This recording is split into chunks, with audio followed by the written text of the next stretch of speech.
कहते हैं डर एक ऐसी भावना है जो इंसान को बेजान कर सकती है। लेकिन क्या हो जब डर की वजह एक परछाई नहीं बल्कि एक चुड़ैल हो, एक ऐसी चुड़ैल जो आपको अपनी आवाज़ में पुकारे और साथ ही साथ आपको मौत की दहलीज तक खींच ले जाए। नमस्कार दोस्तों, स्वागत है आपका लेट्स नो यूट्यूब चैनल पर।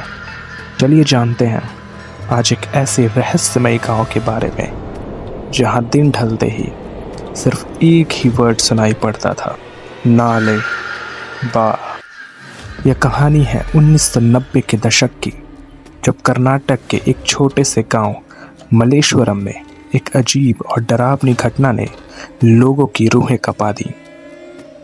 रात के अंधेरे में जब पूरा गांव सो रहा होता, तभी एक चुड़ैल गांव की सड़कों पर घूमती और घरों के दरवाजों पर दस्तक देती। लेकिन ये दस्तक कोई आम दस्तक नहीं थी। वह अपने शिकार को धोखा देने के लिए उनके प्रियजनों की आवाज़ में ही पुकारती थी। और अगर किसी ने दरवाज़ा खोला, मौत तय थी। ऐसी ही एक रात गांव के घर में एक व्यक्ति ने अपने दरवाजे पर किसी की आवाज़ सुनी। रघु, रघु। आवाज़ जानी पहचानी थी, शायद किसी रिश्तेदार की रही होगी। उत्सुकता में वह दरवाजे की ओर बढ़ा। जैसे ही उसने दरवाज़ा खोला, सामने खड़ी थी एक डरावनी, कुरूप और खतरनाक औरत। उसने एक पल में उस व्यक्ति पर हमला किया और उसे मौत की नींद सुला दिया।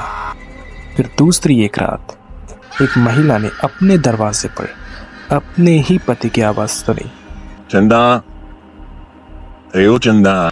लेकिन जब उसने मुड़कर देखा तो उसका पति तो उसके पास ही सो रहा था। उसके होश उड़ गए। अचानक उसे समझ आया कि ये आवाज़ उस चुड़ैल की हो सकती है। डर के मारे उसने हिम्मत जुटाई और धीरे से कहा, ना ले बा। और तब एक ऐसा चमत्कार हुआ कि जिसकी कभी किसी ने कल्पना भी नहीं की होगी।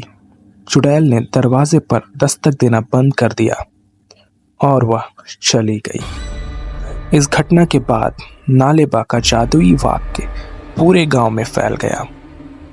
लोग अपने दरवाजों पर नालेबा लिखने लगे। जहां जहां यह लिखा हुआ था, वहां चुड़ैल वापस लौट जाती थी। धीरे धीरे गांव में मौतों का सिलसिला भी थम सा गया था। आज मलेश्वरम गांव में हर साल 1 अप्रैल को नालेबा दिवस मनाया जाता है।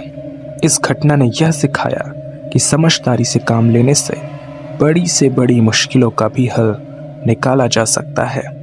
दोस्तों, नालेबा की यह कहानी इतनी प्रसिद्ध हो गई थी कि इस पर एक फिल्म भी बनाई गई। आपने बॉलीवुड की फिल्म स्त्री का नाम शायद सुना ही होगा, जो कि इसी कहानी पर आधारित है। इस फिल्म ने भी दर्शकों को खूब डराया और मनोरंजन किया, और नालेबा की यह पुरानी दास्तां बड़े पर्दे पर जीवंत हो उठी। दोस्तों, आपने जो नालेबा की कहानी सुनी, वह कर्नाटक की एक पॉपुलर फोल्कलोर है। यह कहानी 1990s में काफ़ी चर्चित हुई थी। लेकिन यहाँ पर यह समझना इम्पॉर्टेंट है कि पैरानॉर्मल एक्टिविटीज़ असल में सिर्फ एक लोक कथा है। सुपरस्टिशंस और डर अक्सर इस तरह की कहानियों को जन्म देते हैं, और नालेबा की कहानी भी इसी तरह का एक एग्जाम्पल है। ग्रामीण इलाकों में जब कोई अनएक्सप्लेन्ड घटना होती है तो उसे विचेस या भूत प्रेतों से जोड़ दिया जाता है।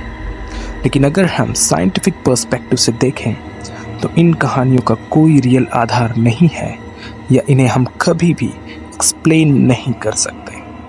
इनकी खासियत ये है कि ये सिर्फ एंटरटेनमेंट और डर की फीलिंग्स को बढ़ाने के लिए बनाई गई हैं।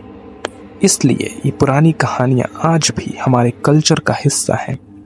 लेकिन इन्हें सिर्फ एक मनोरंजन के रूप में देखना चाहिए, ना कि सच मानना चाहिए। तो दोस्तों, आज की कहानी आपको कैसी लगी? अगर आपको ये वीडियो पसंद आया हो या इससे कुछ नया सीखने को मिला हो तो लाइक करना ना भूलें और अपने दोस्तों के साथ ज़रूर शेयर करें। See you soon in the next video.